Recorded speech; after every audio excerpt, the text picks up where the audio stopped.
NGO বা সমিতি শব্দ দুটির সাথে সবাই অতি পরিচিত হওয়ারই কারণ শব্দ দুটি অসহায়ের বেকারত্ব দূরীকরণে কাজ করে।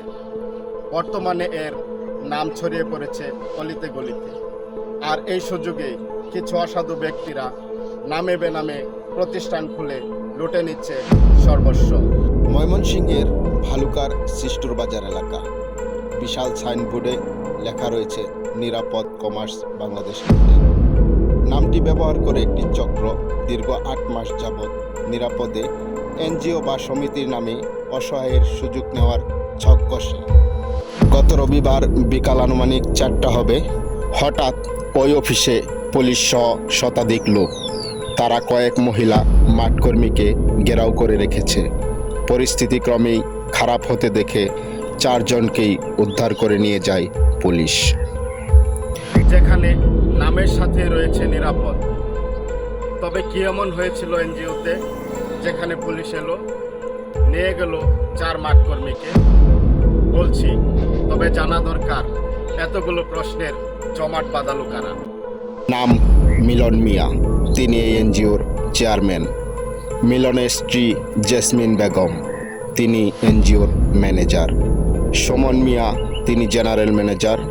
এরা সবাই মূলত একটি চক্র। তারা ভালুকার সিস্টুর ও বিরুনিয়া বাজারে নিরাপদ কমার্স বাংলাদেশ লিমিটেড নামে 2টি এনজিওর শাখা খুলে লোভনীয় অফারে কোটি টাকা হাত দিয়ে বর্তমানে লাপাত্তা হয়ে গেছে। 4 মাঠকর্মীকে আটকের পর জানা গেল আরও চাঞ্চল্যকর তথ্য। তাদেরকেও জিম্মি করে করত ব্ল্যাকমেলিং। তাদের কাছ থেকেও নেওয়া হয়েছে চেক এবং জামানতের টাকা। ঘটনার জানাজানি হলে চক্রটি তাদেরকেও হুমকি দিচ্ছে। ম্যাডাম সুমন চাপা বারবার ফোন দিয়ে বলছে যে আমাদের অফিস ঘেরাও করে সবাই আটকায় রাখছে, সাংবাদিক পুলিশ সব। তার ফোন বন্ধ, সে বলছে যে জ্যাসমিন ম্যাডাম আমাদেরকে তারিখ দিছে, লিখিত দিছে, জ্যাসমিন ম্যাডাম আসছে। আমরা এখানে প্রবলেম হয়ে আসছে, আমাদের এখানে জামানত আছে ভাই, আমাদের জামানত দিয়ে চাকরি দিয়েছে, প্রশ্নপত্র থেকে 20,000 টাকা 20,000 30,000 টাকা জামানত দিয়েছে, তার কাছ থেকে 20,000, আমার কাছ থেকে 30,000। যেখানে বড় কর্তারা অপরাধী, সেখানে ছোট কর্মকর্তারাও অপরাধী হবে, সেটাই স্বাভাবিক। তাই তো ঘটনাস্থল থেকে পুলিশ 4 মাঠকর্মীকে আটক করে থানায় নিয়ে যায়। কিন্তু যাদের সর্বস্ব লুট হলো, তাদের অভিযোগ এখনও বাড়ছে। সেই ব্যবসা আমার হাতে করে 50,000 টাকা নিচ্ছে, জমা আছে এখনো। পরে কালকেও আমি আসছিলাম, বলছে যে দুর্নীতি পেয়েছে।